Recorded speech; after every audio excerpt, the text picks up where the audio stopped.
Hi friends, welcome back to bloom taste and tips. വളരെ കുറഞ്ഞ ചേരുവകൾ ചേർത്ത് തയ്യാറാക്കുന്ന ഒരു ടേസ്റ്റിയായ ചുറോ റെസിപ്പി തയ്യാറാക്കിയാലോ? ചുറോ ആദ്യമായിട്ട് പോർച്ചുഗീസ് പര്യവേക്ഷകർ പ്രചരിപ്പിച്ചൊരു റെസിപ്പിയാണിത്.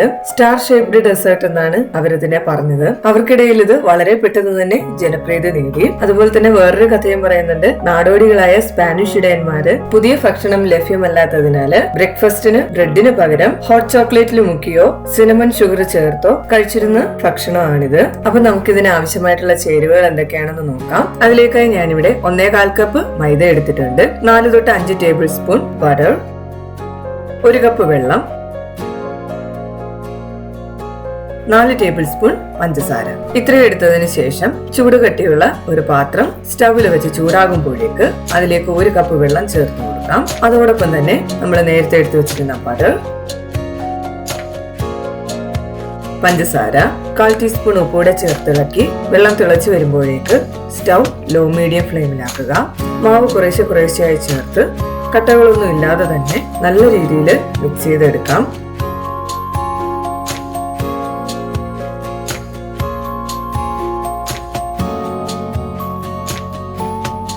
മാവ് കട്ടകളൊന്നും ഇല്ലാതെ നല്ല സോഫ്റ്റ് ആയിട്ട് തന്നെ മിക്സ് ആയിട്ട് വന്നിട്ടുണ്ട്.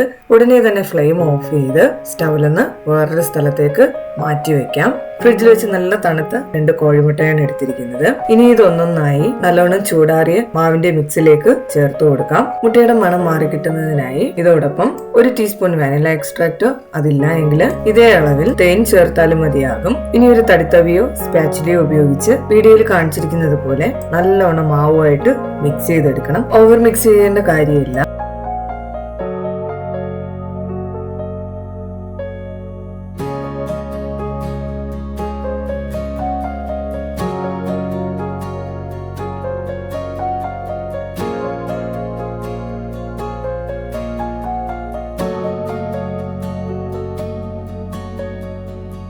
ഇപ്പോൾ മാവില് മുട്ട നല്ലോണം ചേർന്ന് നല്ല സോഫ്റ്റ് ആയിട്ട് വന്നിട്ടുണ്ട്. അപ്പോൾ ചുരു ബാറ്ററിന്റെ കൺസിസ്റ്റൻസി ഇതുപോലെ ആയിരിക്കും. ഇനി ഇതൊരു കേക്ക് ഡെക്കറേറ്റിംഗ് ഓപ്പൺ സ്റ്റാർ ടിപ്പാണ് ഞാനിവിടെ എടുത്തിരിക്കുന്നത്. അതൊരു പൈപ്പിംഗ് ബാഗിലാക്കിയതിനു ശേഷം നമുക്ക് ബാറ്റർ ഇതുപോലൊരു കപ്പിന് മുകളിലേക്ക് വെച്ച് 3/4 ഭാഗത്തോളം ബാറ്റർ നിറച്ചെടുക്കാം. ഇതുപോലെ പൈപ്പിംഗ് ബാഗിൽ ബാറ്റർ എടുത്തിട്ടുണ്ട്.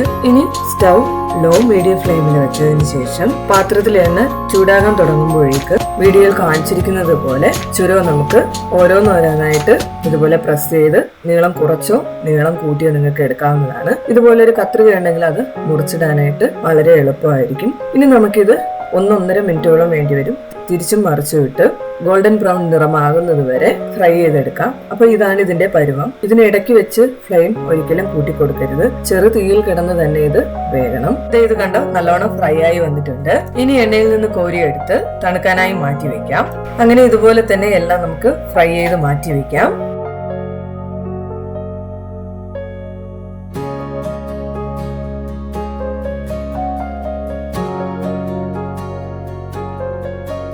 ഇപ്പൊ എല്ലാ ചുരോസും ഫ്രൈ ചെയ്തെടുത്തിട്ടുണ്ട്. ഇനി നമുക്കിത് വെറുതെ കഴിക്കാനായാലും നല്ല ടേസ്റ്റ് ആണ്.